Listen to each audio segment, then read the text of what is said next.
Hello दोस्तों, आप सभी का हमारे channel question bank striving for excellence पर बहुत बहुत स्वागत है। दोस्तों, आप सभी ने हमारी पिछली वीडियोस को देखा, उन्हें लाइक किया, इस सब के लिए आपका बहुत बहुत धन्यवाद।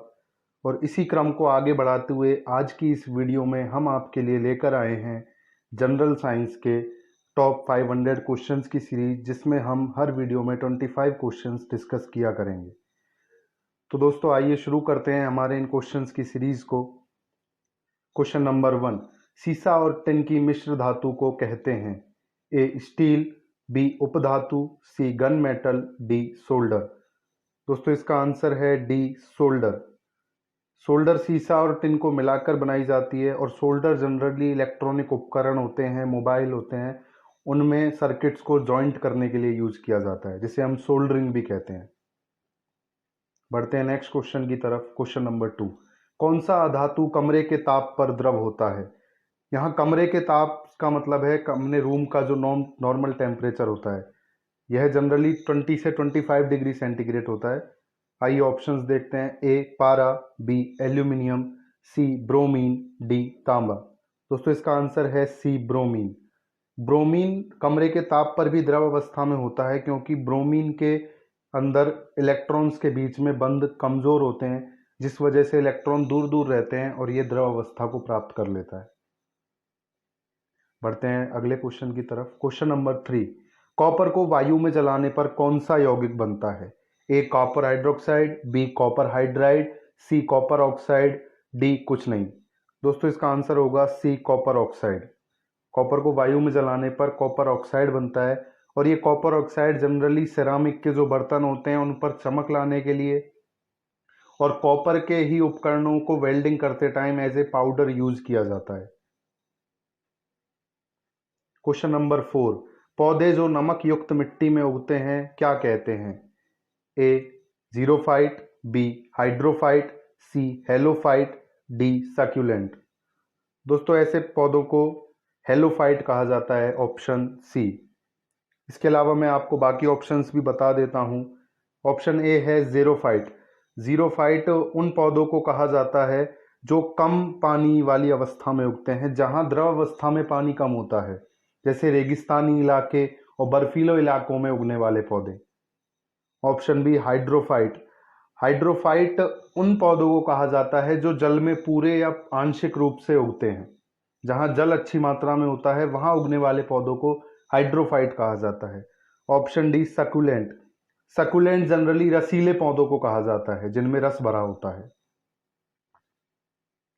क्वेश्चन नंबर 5, प्रकाश संश्लेषण होता है? ए न्यूक्लियस में, बी माइटोकॉन्ड्रिया में, सी क्लोरोप्लास्ट में, डी पेरोक्सिसोम में। दोस्तों, हम सभी जानते हैं प्रकाश संश्लेषण की क्रिया वो क्रिया होती है जिसमें पौधे सूर्य के प्रकाश की उपस्थिति में कार्बन और जल के साथ मिलकर अपने भोजन का निर्माण करते हैं। दोस्तों, इस प्रक्रिया में कार्बन और जल ऑक्सीजन और ग्लूकोज में चेंज होते हैं और उनके लिए उनको क्लोरोफिल लवण की जरूरत पड़ती है और वो क्लोरोफिल लवण पौधे के क्लोरोप्लास्ट भाग में पाया जाता है। इसलिए इस क्वेश्चन का सही आंसर होगा सी, क्लोरोप्लास्ट में। क्वेश्चन नंबर 6, इस्पात में कितना प्रतिशत कार्बन है? ए 3%, बी 4%, सी 2%, डी 5%। दोस्तों, इसका आंसर है सी 2%। इस्पात में 2% कार्बन होता है। इस्पात जनरली स्टील को कहा जाता है और इसका बेस मेटल आयरन ही होता है, लेकिन उसमें रिएक्शंस करके उसको जंग से रोधी बना दिया जाता है। और स्टील हम जानते हैं हमारे किचन में सबसे ज़्यादा बर्तनों में स्टील के बर्तन पाए जाते हैं। इसके अलावा स्टील बड़ी बड़ी बिल्डिंग्स में, फैंसी इमारतों में, मशीनों में भी काम में लिया जाता है। नेक्स्ट क्वेश्चन, क्वेश्चन नंबर 7, कौन सी धातु है जो अधिक ताप पर भी ऑक्सीजन से अभिक्रिया नहीं करती है? ऑप्शन ए लोहा, ऑप्शन बी सोना, option C potassium, option D aluminium. दोस्तों, इसका आंसर है ऑप्शन बी सोना। दोस्तों, ये धातुएं अधिक ताप पर भी क्रिया नहीं करती। यही कारण है कि सोने, चांदी आदि से आभूषण बनाए जाते हैं। उन्हीं आभूषणों की चमक काफी दिनों तक बरकरार रहती है। क्वेश्चन नंबर 8, इंडेन गैस एक मिश्रण है? ए ब्यूटेन एवं हाइड्रोजन का, बी ब्यूटेन एवं ऑक्सीजन का, सी ब्यूटेन एवं प्रोपेन का, डी मीथेन एवं ऑक्सीजन का। दोस्तों इंडेन गैस एलपीजी गैस होती है जो हमारे रसोई घर के सिलेंडर में भरी होती है, जो खाना पकाने के काम में ली जाती है, उसे ही इंडेन गैस भी कहा जाता है। और ये इंडेन गैस ब्यूटेन और प्रोपेन का मिक्सचर होती है। दोस्तों इंडेन गैस या एलपीजी गैस में नॉर्मली किसी तरह की सुगंध या दुर्गंध नहीं होती और ये एक ज्वलनशील हानिकारक गैस होती है। इसलिए लीक होने पर हमें गैस में कोई दुर्गंध या सुगंध आ जाए जिससे हमें पता चल सके कि गैस लीक हुई है, उसके लिए इस गैस में थायोल मिलाया जाता है। इसे मरकैप्टन भी बोला जाता है। क्वेश्चन नंबर 9, धातु जो आमतौर पर समुद्र के पानी से निकाली जाती है। A calcium, B sodium, C potassium, D magnesium. दोस्तों इसका आंसर है डी मैग्नीशियम। मैग्नीशियम धातु को समुद्र के पानी से बहुतायत में निकाला जाता है। इसके अलावा बाकी ऊपर लिखी तीनों धातुओं को उनके धातु अयस्कों से निकाला जाता है।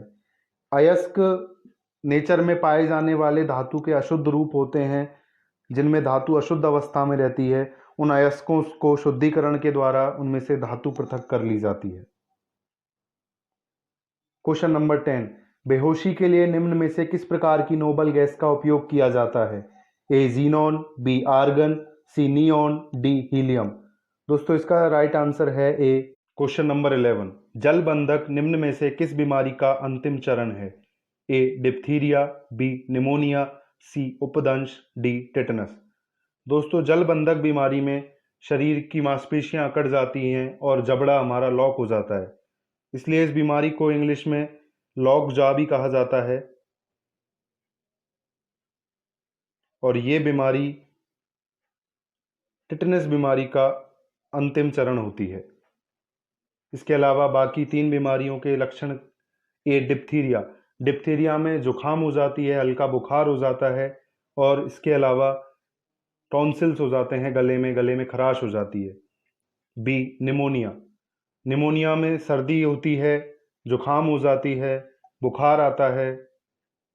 सी उपदंश, उपदंश एक प्रकार की सेक्सुअल बीमारी होती है। क्वेश्चन नंबर 12, नाइट्रोजन तथा फास्फोरस की उच्च मात्रा में सांद्रण की वजह से निम्न में से क्या होता है।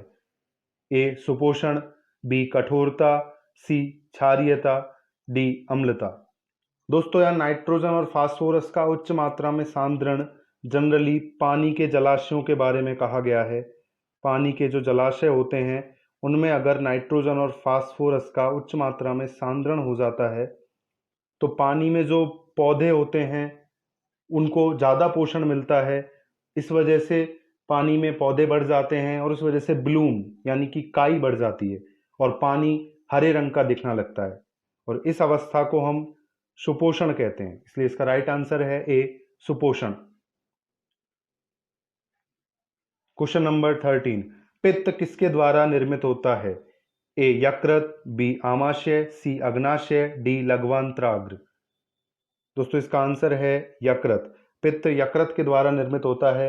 ये एक गहरे हरे या हल्के येलो ब्राउन कलर का पदार्थ होता है जिसमें से पित्त रस स्रावित होता है। वो पित्त रस पित्ताशय में जाके इकट्ठा हो जाता है और उस पित्त रस की सहायता से हमारे भोजन को पाचन होने में मदद मिलती है। क्वेश्चन नंबर 14, तंत्रिका तंत्र का कौन सा हिस्सा आंतरिक अंगों की गतिविधियों को नियंत्रित करता है। ए मेरुदंड, बी प्रमस्तिष्क, सी पश्च मस्तिष्क पिंड, डी मेरुरज्जा।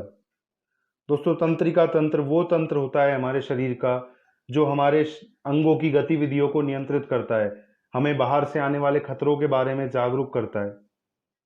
और आंतरिक अंग शरीर के वो अंग हैं जो हमारी चमड़ी के अंदर रहते हैं, जैसे फेफड़े, दिल, यकृत आदि। इन अंगों की गतिविधियों को नियंत्रित करता है तंत्रिका तंत्र का भाग मेरु मज्जा। इसे हम मेडुला ऑब्लांगेटा भी कहते हैं। क्वेश्चन नंबर 15, वर्षारोधी कोट तथा तंबुओं के जलरोधी गुण होने की वजह क्या है। वर्षारोधी कोट जो जनरली रेन कोट बोले जाते हैं और रेन टेंट तंबू लगाए जाते हैं रेन में, उनमें पानी पार नहीं होता है। ऐसा उनका गुण किस वजह से होता है। ऑप्शंस हैं ए पृष्ठ तनाव, बी श्यानता, सी विशिष्ट गुरुत्व, डी प्रत्यास्थता। दोस्तों इसका आंसर है पृष्ठ तनाव। दोस्तों वर्षारोधी कोट और तंबुओं का पृष्ठ तनाव, जो इनका कपड़ा होता है उनका पृष्ठ तनाव अधिक होता है। इस वजह से जल की बूंद जब इन पर पड़ती है तो वो फैलने के बजाय एक गोलाकार रूप ले लेती है, सिकुड़ जाती है पृष्ठ तनाव ज्यादा होने के कारण, और सतह को पार नहीं कर पाती है। इसी वजह से ये जलरोधी होते हैं। क्वेश्चन नंबर 16, मानव शरीर में वसा कहाँ जमा होती है? ए अधिचर्म, बी वसा ऊतक, सी यकृत, डी उपकला। दोस्तों ऑप्शन से स्पष्ट है, इसका आंसर बी वसा ऊतक। वसा, जिसे हम फैट भी कहते हैं, ये हमारे फूड के, भोजन के प्रमुख अवयवों में से एक अवयव होता है। वसा की वजह से हमारे शरीर को ऊर्जा मिलती है और कोशिकाओं का विकास होता है। बढ़ते हैं नेक्स्ट क्वेश्चन की तरफ। क्वेश्चन नंबर 17, वह तत्व जो प्रकृति में नहीं पाया जाता किंतु जिसका निर्माण कृत्रिम तरीके से किया जा सकता है? ए थोरियम, बी रेडियम, सी प्लूटोनियम, डी यूरेनियम। दोस्तों इसका आंसर है प्लूटोनियम। प्लूटोनियम तत्व कृत्रिम रूप से निर्मित किया जा सकता है। इस तत्व का परमाणु क्रमांक 94 होता है और ये परमाणविक हथियार बनाने में ज्यादा उपयोग में लिया जाता है। क्वेश्चन नंबर 18, किसकी अत्यधिक मात्रा में उपस्थिति से हरित गृह प्रभाव का निर्माण होता है? A sulphur dioxide, B nitrogen dioxide, C carbon monoxide, D methane. दोस्तों यहाँ हरित गृह प्रभाव का जिक्र हुआ है। हरित गृह प्रभाव उस प्रभाव को बोलते हैं जिसमें हमारे पृथ्वी पर चारों तरफ हरित गृह गैस, ग्रीन हाउस गैस का एक आवरण बन जाता है, और ये ग्रीन हाउस गैसेज सूर्य के प्रकाश को धरती के अंदर तो आने देती हैं, लेकिन धरती की सतह से टकराकर जो प्रकाश वापस जाता है उसे वापस वायुमंडल से बाहर नहीं जाने देती और परत उनको बीच में ही रोक लेती है, जिस वजह से सूर्य की किरणें धरती पर ही रहती हैं और धरती का तापमान बढ़ जाता है, जिसे हम ग्लोबल वार्मिंग भी कहते हैं। इन ग्रीन हाउस गैसेज में से एक गैस होती है मीथेन गैस, जिसका फॉर्मूला होता है CH4। इसके अलावा कार्बन डाइऑक्साइड CO2 भी एक ग्रीन हाउस गैस बोली जाती है। क्वेश्चन नंबर 19, किसके द्वारा वायुमंडल के प्रदूषित होने की वजह से अम्ल वर्षा होती है? ए कार्बन तथा नाइट्रोजन के ऑक्साइड, बी सल्फर तथा नाइट्रोजन के ऑक्साइड, सी नाइट्रोजन तथा फास्फोरस के ऑक्साइड, डी उनमें से कोई नहीं। दोस्तों अम्ल वर्षा, पुराने समय में वर्षा का पानी इतना शुद्ध माना जाता था कि आप उसे सीधे भरकर पी सकते थे, लेकिन आजकल मानवीय गतिविधियों के कारण बहुत सारे पॉल्यूशन कारक, प्रदूषण करने वाले पदार्थ वातावरण में मिल जाते हैं और वर्षा के पानी को अम्लीय कर देते हैं। जो जमीन पर वर्षा होती है तो अम्लीय वर्षा कही जाती है, और वो वर्षा का पानी किसी भी तरह से लाभदायक नहीं होता। ये पानी फसलों को खराब करता है, छोटे छोटे जीवों को नुकसान पहुंचाता है, और ये प्रदूषण कारक होते हैं सल्फर तथा नाइट्रोजन के oxide. Option B. Question number 20, जल तथा एल्कोहल के मिश्रण को किसके द्वारा पृथक किया जा सकता है? ए निष्पंदन, बी वाष्पीकरण, सी निस्तारण, डी आसवन। दोस्तों इसका आंसर होगा डी आसवन। दोस्तों जल तथा एल्कोहल ऐसे दो पदार्थ हैं जिनके बॉइलिंग पॉइंट में, क्वथनांक में, उबलने का जो तापमान होता है उसमें थोड़ा सा डिफरेंस होता है, तो इस वजह से आसवन की विधि उपयोग में ली जाती है। इस विधि में एक फ्रैक्शनेटिंग कॉलम बनाया जाता है, जिस कॉलम में जल और एल्कोहल का मिक्सचर भर दिया जाता है और इसको गर्म किया जाता है। कम तापमान पर उबलने वाला द्रव पहले वाष्पित हो जाता है और अधिक तापमान पर उबलने वाला द्रव बीकर में नीचे रह जाता है। इस तरह जल तथा एल्कोहल के मिश्रण को अलग किया जा सकता है। क्वेश्चन नंबर 21, निम्नलिखित में से कौन सा तत्व प्रदूषण नहीं फैलाता है? ए तांबा, बी कैडमियम, सी आर्सेनिक, डी निकल। दोस्तों इसका आंसर है तांबा। तांबा एक अक्रिय धातु होती है, इसी वजह से ये प्रदूषण नहीं फैलाती है। क्वेश्चन नंबर 22, ब्लैक होल के सिद्धांत को प्रतिपादित किया था? ए सीवी रमन ने, बी एच जे भाभा ने, सी एस चंद्रशेखर ने, डी एच खुराना ने। दोस्तों, ब्लैक होल के सिद्धांत को प्रतिपादित किया था एस चंद्रशेखर ने। ये एक भारतीय वैज्ञानिक थे जो रिसर्च करने के कारण भारत से बाहर जाकर बस गए थे, और उन्होंने एक सिद्धांत प्रतिपादित किया कि सफेद रंग के बौने तारे एक अधिकतम द्रव्यमान या अधिकतम वजन प्राप्त करने के बाद और अधिक नहीं सिकुड़ सकते, और वो अंततः ब्लैक होल का निर्माण कर लेते हैं। इन तारों का वजन सूर्य के द्रव्यमान से लगभग 1.44 गुना होता है। इनको अपने इस रिसर्च के लिए 1983 में नोबेल पुरस्कार भी मिला, जो संयुक्त रूप से डॉक्टर विलियम फाउलर के साथ दिया गया था। क्वेश्चन नंबर 23, वाहनों में पृष्ठ दृष्टि दर्पण के रूप में किस दर्पण को प्रयोग में लाया जाता है? ए समतल दर्पण, बी उत्तल दर्पण, सी अवतल दर्पण, डी प्रतिपीत दर्पण। दोस्तों, इसका आंसर है उत्तल दर्पण।